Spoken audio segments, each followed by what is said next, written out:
So moving now a little bit into kind of managing mastocytosis, Shawna, what does disease control mean to you personally in your day-to-day life?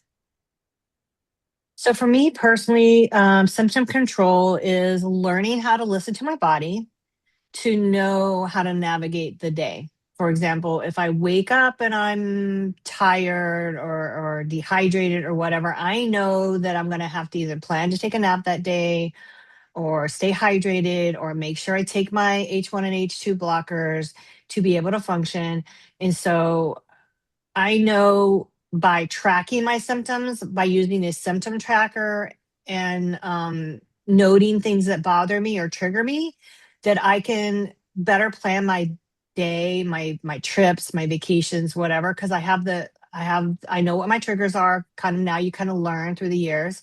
You always have preparation. You have your emergency protocols and your emergency binder, things like that with you, in your car, in the back of your front door, whatever.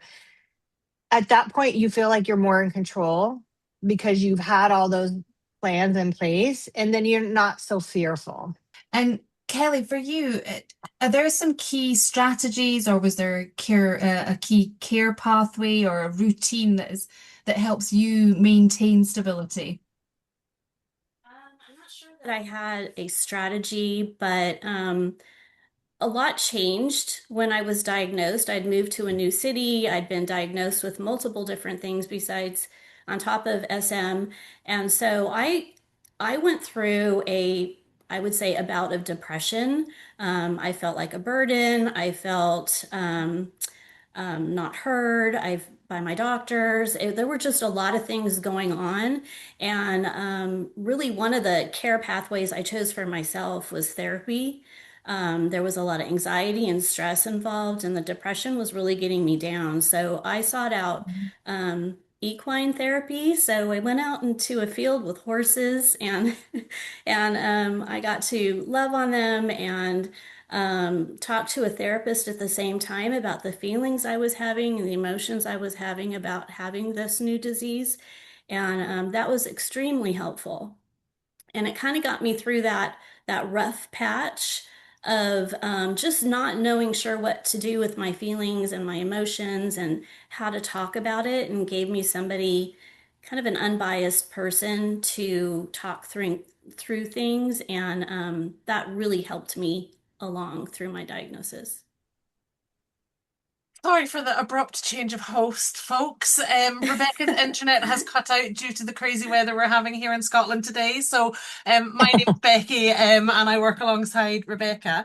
Um, just going to jump right back in, and that we've got a question for both Shauna and Kelly. How do you recognize when your disease is well controlled versus when it isn't? For me, for me, I notice that my daily activities are generally less affected. The skin flushing is less, the hives is rare now, and then I'm able to relax, and I'm not so hyper focused on the possibilities of reactions. That's what symptom control or well disease control kind of feels like for me on a good day. And what roles do your healthcare team play in helping you manage your condition on a day-to-day basis? Or is that really, are your healthcare care teams really about the kind of like the reactive to when you've got something more major going on?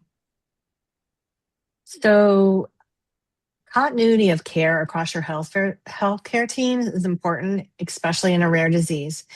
We unfortunately are going to have to be the ones that facilitate the information to ensure that it's transferred to each provider.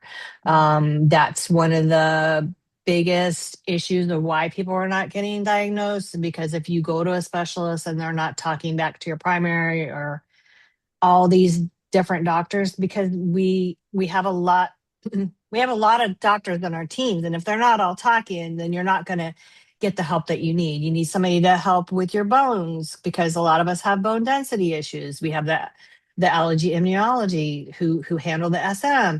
All these doctors have to talk together, because if we don't talk together, then we might could take something that's not good for us or interacts with us, because we're kind of hypersensitive to a lot of medications because our mast cells overreact, misbehave.